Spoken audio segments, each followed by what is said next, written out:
નમસ્કાર, આપ જોઈ રહ્યા છો ન્યૂઝ 18 ગુજરાતી. હું છું આપની સાથે દીપા શર્મા. ચાલુ ચોમાસાની સૌથી શક્તિશાળી સિસ્ટમ તૈયાર.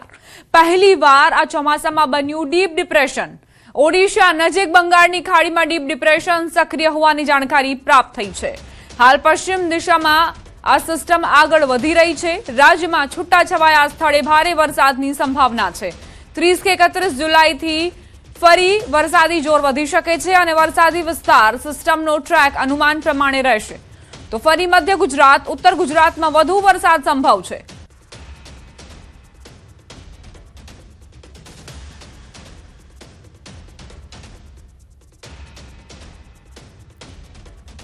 તારીખથી ફરી વધશે વરસાદનું જોર. બંગાળની ખાડીમાં બનેલું ડિપ્રેશન ડીપ ડિપ્રેશનમાં પરિવર્તિત થયું છે. 30 જુલાઈથી ગુજરાત પર થઈ શકે છે અસર. 30 જુલાઈથી સતત 3 દિવસ વરસાદનું જોર વધશે. 30 જુલાઈએ નર્મદા, તાપીમાં ભારે વરસાદની આગાહી કરાઈ છે. ડાંગમાં છૂટાછવાયા સ્થળોએ ભારે વરસાદની આગાહી. ગીર સોમનાથ, અમરેલીમાં ભારે વરસાદ વરસી શકે છે. ભાવનગર, વડોદરા, ભરૂચ, છોટાઉદેપુર, સુરત, નવસારીમાં ભારે વરસાદની આગાહી. વલસાડ, દમણ, દાદરાનગર હવેલીમાં પણ ભારે વરસાદની સંભાવના. આજે પણ ગુજરાતના કેટલાક વિસ્તારોમાં વરસાદની આગાહી કરાઈ છે. વાવ, થરાદ, બનાસકાંઠા ભારે વરસાદની આગાહી વ્યક્ત કરાઈ છે. પાટણ, મહેસાણા, સાબરકાંઠામાં પણ આગાહી છે. ગાંધીનગર, અરવલ્લી, મહીસાગરમાં ભારે વરસાદની આગાહી છે. ખેડા, પંચમહાલ, આણંદમાં પણ ભારે વરસાદની આગાહી કરાઈ છે. વડોદરા, ભરૂચ, સુરત, તાપી, નવસારીમાં વરસાદની સંભાવના. ડાંગ, વલસાડ, દમણમાં વરસાદની સંભાવના. છૂટાછવાયા સ્થળોએ ભારે વરસાદ વરસી શકે છે. આવતીકાલથી 2 દિવસ દક્ષિણ ગુજરાતમાં આગાહી છે. સુરત, વાપી, ડાંગમાં ભારે વરસાદ વરસવાની સંભાવના. एक गहरा आपका north west bay of Bengal और adjoining areas of west Bengal north Orissa के पास बने हुए हैं. ये इसका जो मूवमेंट है स्लो है. 3 किलोमीटर प्रति घंटा के साथ ये लास्ट 6 आवर में इसका मूवमेंट था. इसका जो likely to cross west Bengal and Orissa को उत्तर Orissa coast between Balasore and Canning. और इसका जो मूवमेंट रहेगा उत्तर पश्चिम दिशा में इसका मूवमेंट रहेगा. अभी मानसून ट्रफ का पोजीशन जो है Bikaner, Gwalior, Varanasi, Jamshedpur centre of deep depression के पास कर रही है.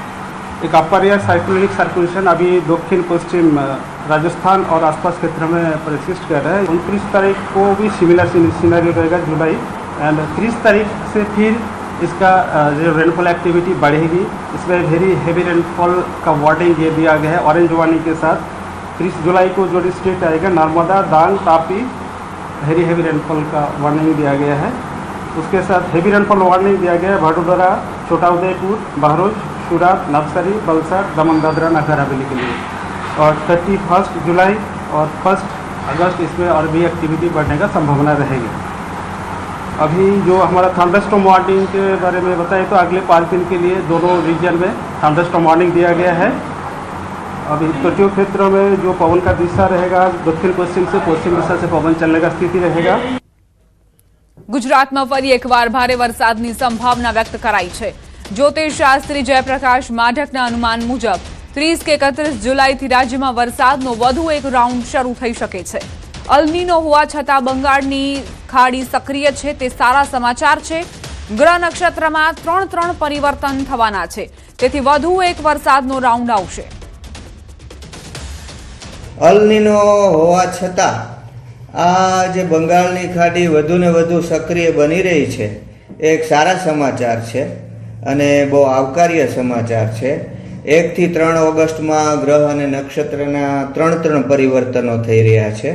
એને કારણે ફરી પાછો વરસાદમાં 30-31 જુલાઈથી 1 ઓગસ્ટ સુધીમાં રાઉન્ડ આવી શકે છે નવો, એવું લાગી રહ્યું છે.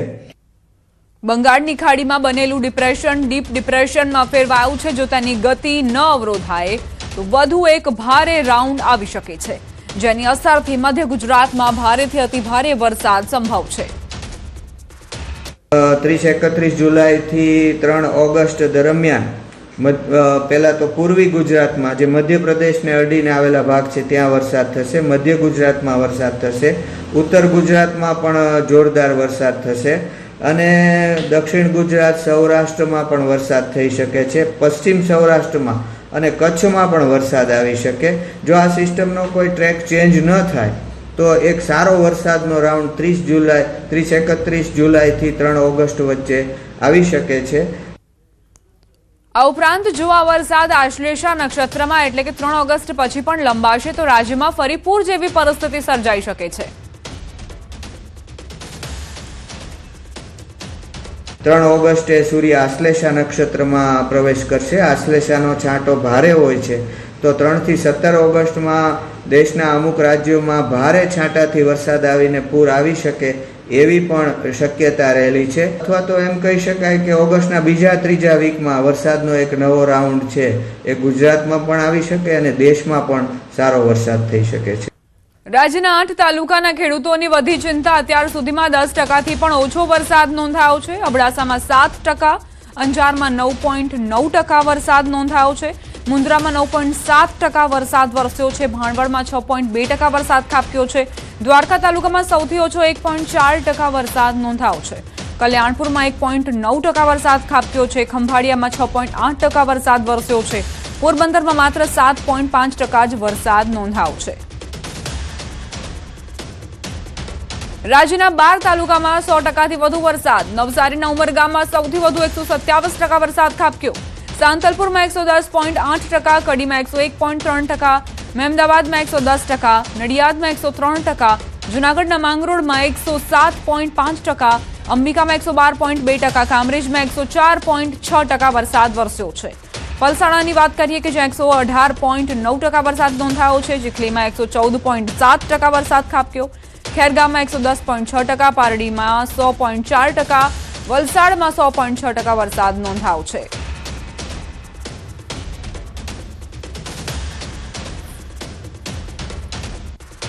ડાંગમાં ગેરકાયદે રિવર રાફ્ટિંગનો મામલો સામે આવ્યો છે. પોલીસે વાયરલ વિડીયોના આધારે 6 યુવાનોને ઝડપ્યા.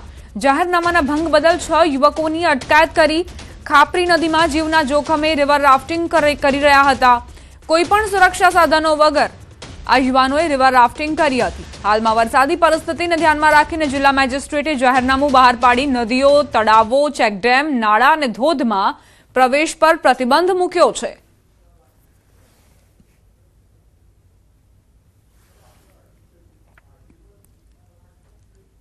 બે અલગ અલગ દ્રશ્યો આપ જોઈ રહ્યા છો ટેલિવિઝન સ્ક્રીન પર. પહેલા કહીએ તો આ યુવકોએ મનમાની કરી. જિલ્લા મેજિસ્ટ્રેટે જાહેરનામું બહાર પાડ્યું છે કે નદી, જળાશયો, ધોધ ત્યાં પ્રવેશ બંધી છે, કોઈને પણ પ્રવેશ નથી કરવું. પરંતુ આ યુવકો કોઈ પણ સેફટીના સાધનો વિના રિવર રાફ્ટિંગ કરી રહ્યા હતા. વિડીયો વાયરલ થતા જ પોલીસ એક્શનમાં આવી છે અને ત્યારબાદ આ 6 યુવાનોને ઝડપી પાડવામાં આવ્યા છે અને કાયદાનું ભાન કરાવવામાં આવ્યું છે. પરંતુ આ યુવકોની બેદરકારી તેમના જીવ પર જ જોખમ સર્જી ચૂકી છે.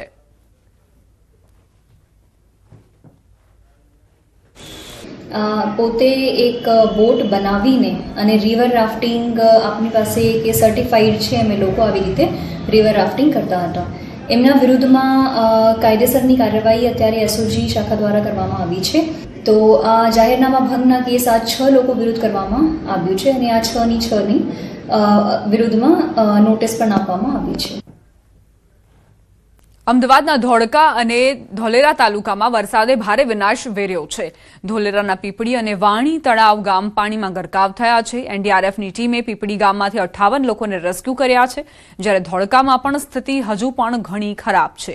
અમદાવાદના ધોલેરા પંથકના ગામડાઓમાં વરસાદે ભારે તારાજી સર્જી છે. ધોલેરાના પીપળી અને વાણી ગામ સંપર્ક વિહોણા બન્યા છે. અનેક લોકો વરસાદી પાણીમાં ફસાયા છે, ત્યારે એનડીઆરએફની ટીમ દેવદૂત બનીને આવી છે. અમદાવાદ જિલ્લાના ધોળકામાં પણ ભારે વરસાદના કારણે 5 દિવસ બાદ પણ અનેક વિસ્તારો પાણીમાં ગરકાવ જોવા મળ્યા છે.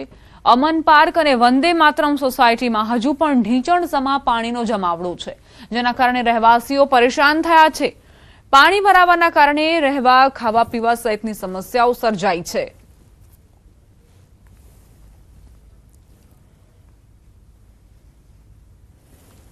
નવસારીમાં ભારે વરસાદે તારાજી સર્જી. ગણદેવી તાલુકામાં આવેલા વિનાશક પૂરે અનેક પરિવારોના ઘર છીનવી લીધા.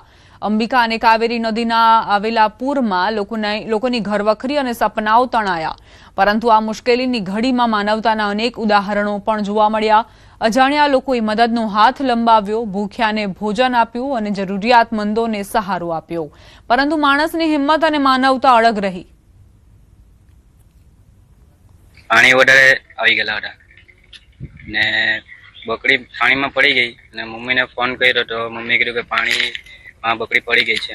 ત્યારે મેં બીજાના ઘરે હતો ને મેં ઘરે આવવા સારું બહુ પેલું કર્યું, મતલબ મને ત્યાંથી આવવા નહીં દીધો. બકરી 10 થી 15 જેટલી બકરી હતી. એ 10 થી 15 જેટલી બકરીમાં 3-4 દિવસ એક બકરી બચેલી હતી, તે પણ કાલે મરી ગઈ.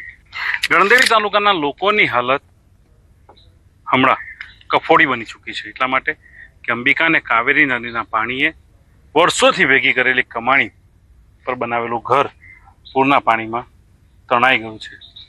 રહેવા માટે હવે છત નથી ને જમવા માટે રસોડું પણ નથી.